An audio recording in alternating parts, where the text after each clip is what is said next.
नमस्कार दोस्तों, जय मां दुर्गा। तो तुला राशि वालों, स्वागत है आप सभी का। अगले 24 घंटे में हो जाए ये सावधान, भयानक मुसीबत का तूफान आपकी जिंदगी से टकराने वाला है।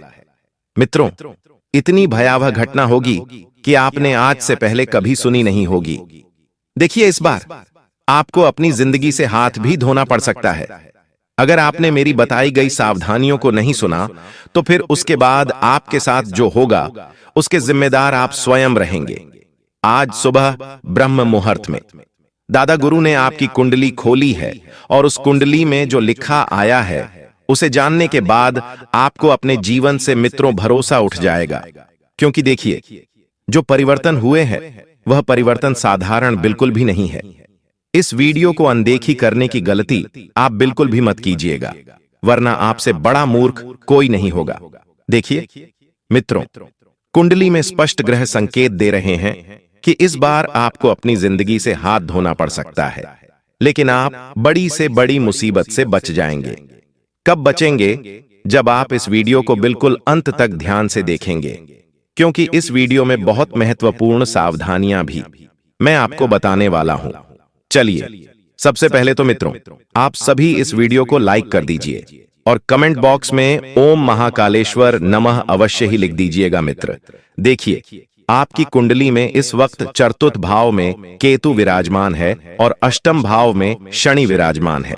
इस वजह से आपकी कुंडली में जो महापरिवर्तन होंगे वह परिवर्तन साधारण बिल्कुल भी नहीं होंगे। देखिए, आने वाले समय की अगर मैं बात करूं तो आपको सिर्फ इतना जरूर बता देता हूं कि इस वक्त आपको अपनी आंखें खोलकर चलना है। बिल्कुल भी किसी भी व्यक्ति से आपको किसी भी तरह की बात में नहीं उलझना है। देखिए मित्रों, बहुत हुआ, क्योंकि जो दुख आप झेल रहे थे वह दुख अब समाप्त होने के कगार पर है, लेकिन आपकी कुछ गलतियों की वजह से वह दुख वापस से आपकी ओर खींचे चले आ रहे हैं। उसमें आपकी सबसे बड़ी गलती यही है कि आंख मूंद कर भरोसा इस बार किसी व्यक्ति पर नहीं करना है। चाहे कोई व्यक्ति आपको यह आकर कह दे कि मैं तेरे लिए जान दे दूंगा, लेकिन फिर भी उस व्यक्ति की बात में आपको नहीं आना है। सबसे पहली बात है मित्र, और यह बात आपके आने वाले समय में आपके लिए बहुत ही कारगर साबित होगी। अगर आपने मेरी इस बात को मान लिया तो अब देखिए, जिंदगी है और ऐसा कोई इंसान नहीं है कि जिसके जीवन में दुख नहीं है। आज के समय में दुख हर व्यक्ति के जीवन में है। कोई परिवार से दुखी है, कोई व्यापार से दुखी है, कोई प्यार से दुखी है, तो कोई आर्थिक स्थिति से दुखी है। देखिए, लेकिन इस वक्त आपके लिए एक अच्छी खबर यह है कि मित्रों, बृहस्पति का आपको पूरा आशीर्वाद मिलेगा। जी हां, अब बृहस्पति इस वक्त आपकी कुंडली में आपको बहुत शुभ संकेत देगा। जी, इस वजह से मित्रों, यह भी कह सकते हैं कि यह समय एक तरह से आपके लिए बहुत शुभ भी रहेगा, क्योंकि देखिए, जब बृहस्पति का आशीर्वाद मिलता है, जब बृहस्पति शुभ स्थिति में रहता है, तो फिर इंसान के जीवन से दुखों का पूरा सफाया हो जाता है। इसलिए मैं आपको बता देता हूं मित्रों कि इस वक्त बृहस्पति आपकी कुंडली में आपको शुभ भाव देगा, और अकड़ बिल्कुल नहीं रखना है, घमंड बिल्कुल नहीं रखना है। एक चीज आप इस वक्त समझ लीजिए, क्योंकि आपकी अकड़ की वजह से आपने पिछले समय में कई सारी चीजों को खोया है, कई सारी उपलब्धियों को खोया है और कई सारे फायदों को भी खोया है। देखिए मित्रों, अहंकार कभी किसी व्यक्ति का नहीं टिकता है। जो इंसान सबसे पहले तो अपने आप को बेहतरीन बनाने पर ध्यान देगा, वही इंसान अभी आगे बढ़ेगा। क्योंकि देखिए मित्रों, आपने लोगों के लिए बहुत कुछ किया है, आपने अपने परिवार के लिए भी बहुत कुछ किया है, लेकिन अंत में आपको मिला क्या है? यही सुनने को मिला है कि तुमने तो मेरे लिए कुछ किया ही नहीं है। आप वह इंसान हैं जो हमेशा सबके साथ अच्छा करते हैं, सबका भला सोचते हैं, लेकिन अंत में आपके माथे पर बुराई का टोपला ही पड़ा है, और इसके अलावा आपको आज तक कुछ मिला नहीं है।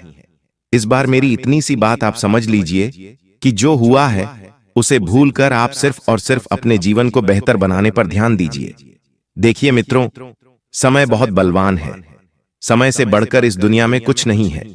अगर आज समय आपका है तो इतना जरूर ध्यान रखिएगा मित्रों कि अपने आप को बिल्कुल शांत रखें। अगर समय आपका चल रहा है तो सबसे पहले तो अपने से छोटे व्यक्तियों को तुच्छ ना समझो और व्यक्ति को अपमानित ना करें। देखिए, ना तो आपको अपने से छोटे व्यक्ति को अपमानित करना है, और कोई बड़ा व्यक्ति आपके समक्ष आता है, आपके पास आता है, तो उसको सम्मान भरपूर देना है, क्योंकि कभी कभी ये छोटी छोटी आदतें हमारे जीवन में हमारे भाग्य और सौभाग्य में वृद्धि करता है, हमारे घर की बरकत में वृद्धि करता है और हमारे जीवन में सकारात्मकता की वृद्धि करता है। देखिए, कभी कभी इंसान कहता है ना कि गुरुजी मेरा दुर्भाग्य चल रहा है, गुरुजी मैं अपने दुर्भाग्य की वजह से बहुत दुखी हूं। तो इंसान के जीवन में दुर्भाग्य कब आता है? जब आप क्या करते हैं कि बिना वजह पशु पक्षियों को सताते हैं। जैसे मान लीजिए कि आपके घर के बाहर कोई कुत्ता बैठा रहता है, तो कई सारे लोगों की आदत क्या होती है कि वह कुत्तों को कभी लात मारकर उठाकर भगा देते हैं।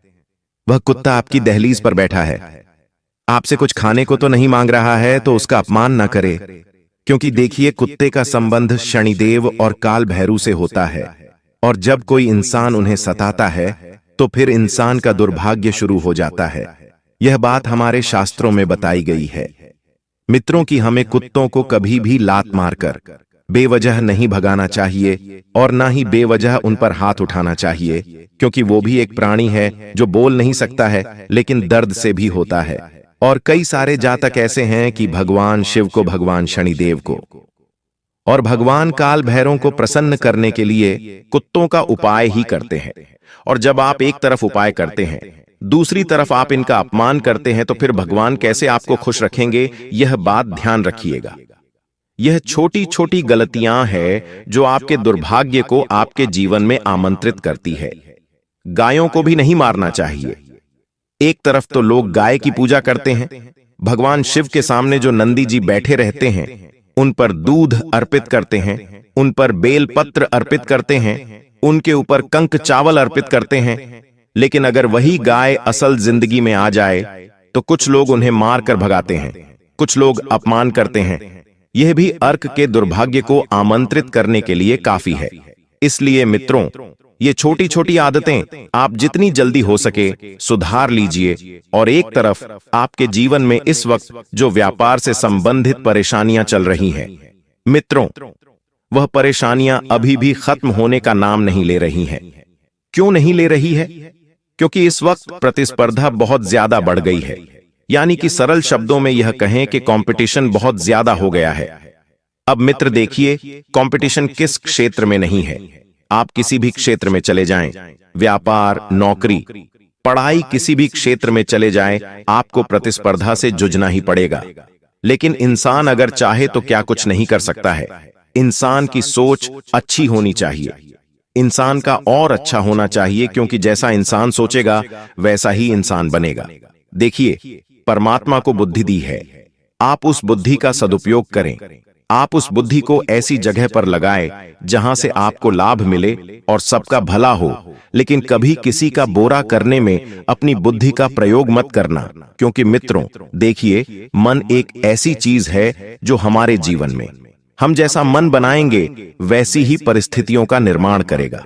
आज कोई इंसान छोटा है और अगर वह किसी बड़े व्यक्ति के साथ जाकर मिल रहा है, किसी बड़े व्यक्ति के साथ जाकर बैठ रहा है, तो उस इंसान का मन भी वैसी ही प्रतिक्रिया करने लगेगा। उस इंसान का मन भी यही सोचेगा कि यार मैं भी बड़ा आदमी बन जाता, काश मेरे पास भी इतना पैसा हो जाता, क्योंकि उससे चीजें उसे सीखने को मिलेंगे।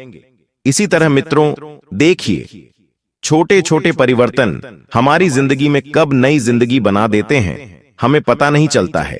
इसलिए छोटे छोटे परिवर्तन से घबराना नहीं है। और ध्यान रखिएगा मित्रों की रिश्ता कुछ निभाना आप जानते हैं, लेकिन हर बार रिश्तों में आपके साथ ही बहुत कुछ गलत हुआ है।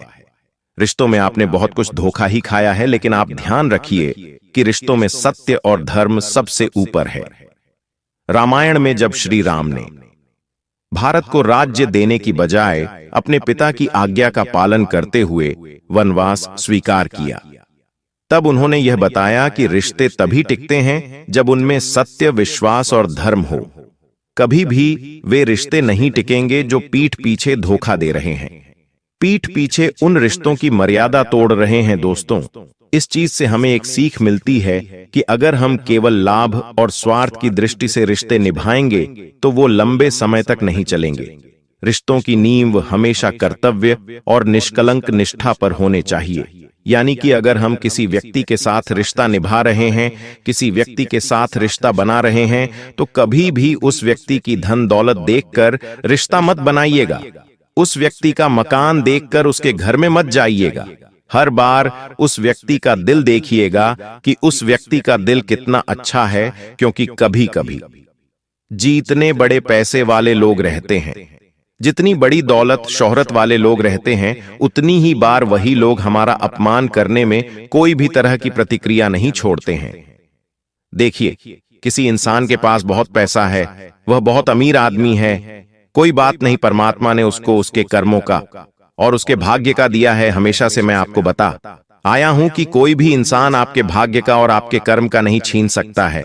लोग कहते हैं ना कि अरे ये तो मेरी किस्मत में नहीं है।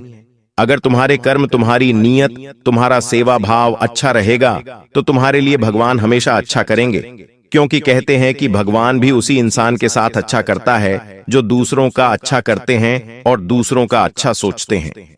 अपने सामर्थ्य के अनुसार मित्रों, आप दान दक्षिणा कीजिए, भगवान के मंदिर में जाकर थोड़े दिन बैठिए, कुछ पल वहां गुजारिए, और अगर आपको भगवान के घर से बुलावा आता है तो आप भी अपने आप को सौभाग्यशाली समझिए, क्योंकि उनकी मर्जी के बिना तो पत्ता भी नहीं हिलता है। कहता है कई बार के भगवान के घर से बुलावे आते हैं। अक्सर मान लीजिए जैसा आप कहीं जाने का सोच रहे हैं और वहां पर आप नहीं जा पा रहे हैं। बहुत सारी मुसीबतें आ जाती हैं, बहुत सारी अड़चनें आ जाती है, बहुत सारी रुकावट आ जाती है, और कभी कभी जीवन में अचानक जैसे हम कहीं पर जाने का नहीं सोचते हैं और अचानक उस मंदिर में, उस तीर्थ स्थल पर चले जाते हैं। तो ये सिंपल सा अर्थ है मित्रों कि अगर अड़चनें बहुत ज्यादा आ रही है, परेशानियां बहुत ज्यादा आ रही है, तो मान लीजिए कि भगवान आपको नहीं बुला रहे हैं और बिना कहे ही योग बन जाते हैं, तो ये तो साक्षात उनका आशीर्वाद है। अब ये बात वही लोग समझ सकते हैं जो परमात्मा में विश्वास करते हैं, भगवान में आस्था रखते हैं। देखिए मित्रों, और मैं हमेशा एक बात बताता हूं कि कई सारे लोगों की आदत ऐसी होती है कि उन्हें दूर दराज के मंदिर बहुत पसंद आते हैं, उन्हें बड़ी बड़ी जगह पर घूमने जाना अच्छा लगता है, लेकिन वे लोग कभी घर के पास वाले मंदिर में जाकर भगवान को एक जल भी अर्पित नहीं करते हैं। सबसे पहले अपने घर के देवी देवता पूजने की आप कोशिश करें, क्योंकि घर के देवी देवता तो भूखे बैठे हैं और आप बाहर जाकर बड़े बड़े भगवान को पूज रहे हैं, तो ये गलत है। मित्रों, अपने घर के देवी देवताओं को भी पूजन करें, क्योंकि देखिए, मैं आपको एक बात बताता हूं कि घर में जब कभी मान लो किसी व्यक्ति की अचानक तबीयत खराब हो जाती है, कभी घर में अचानक आर्थिक स्थिति उत्पन्न हो जाती है, कभी घर में अचानक कलश उत्पन्न हो जाते हैं, कई सारी परेशानियां हर व्यक्ति के जीवन में, हर व्यक्ति के परिवार में चलती रहती है। कभी कभी जो घर की सुख शांति निर्भर करती है, वह हमारे घर के देवी देवताओं पर निर्भर करती है। हमारा निश्चित यह करता है कि हम अपने देवी देवताओं का पूजन किस तरह करते हैं। उन्हें बिल्कुल भी मित्रों रुष्टंड करने की कोशिश ना करें। आपसे वे क्या मांग रहे हैं? सिर्फ 2 अगरबत्ती आप सुबह शाम जलाइए और फिर देखिए कि आपका जीवन किस तरह से बदल लगेगा। और ध्यान रखें मित्रों कि आपने पिछले समय में या आपके पूर्वजों ने या आपके जो भी कोई इंसान है, अगर उन्होंने कही कि मन्नत ले रखी थी, तो उस मन्नत को तुरंत जाकर पूरा करे, क्योंकि भगवान को जब हम कुछ चीज देने की बात करते हैं और जब वो चीज हम नहीं लौटाते हैं, तो फिर कष्ट हमें झेलना पड़ता है। और कई बार ऐसा भी होता है कि हमारे पिछले लोगों के किए हुए कुछ ऐसी मन्नतें, कुछ ऐसे पूजा पाठ का भुगतना हमें पड़ता है। इसलिए आप ये गलतियां बिल्कुल भी ना दोहराएं। और देखिए, हमेशा जीवन में ध्यान रखना कि जीवन में कुछ भी स्थायी नहीं होता है।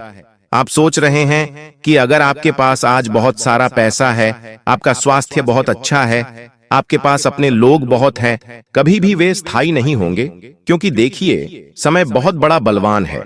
समय से बड़ा बलवान और कोई भी नहीं है। क्योंकि देखिए, आप रामायण तो जानते ही होंगे। रामायण में भगवान श्री राम को राज तिलक मिलने से ठीक पहले वनवास मिल जाता है। कभी राम जी ने सोचा था, राम जी तो आराम से अपने शयन कक्ष में विश्राम कर रहे थे। सुबह उठते ही जब उन्हें यह खबर मिली तो वह भी आश्चर्य हो गए। एक पल में वह अयोध्या के युवराज थे और अगले ही पल वनवासी बन गए। इसलिए हमें इस चीज से यह भी सीख मिलती है कि जो आज है वह कल नहीं रहेगा, तो दुख में घबराना नहीं है।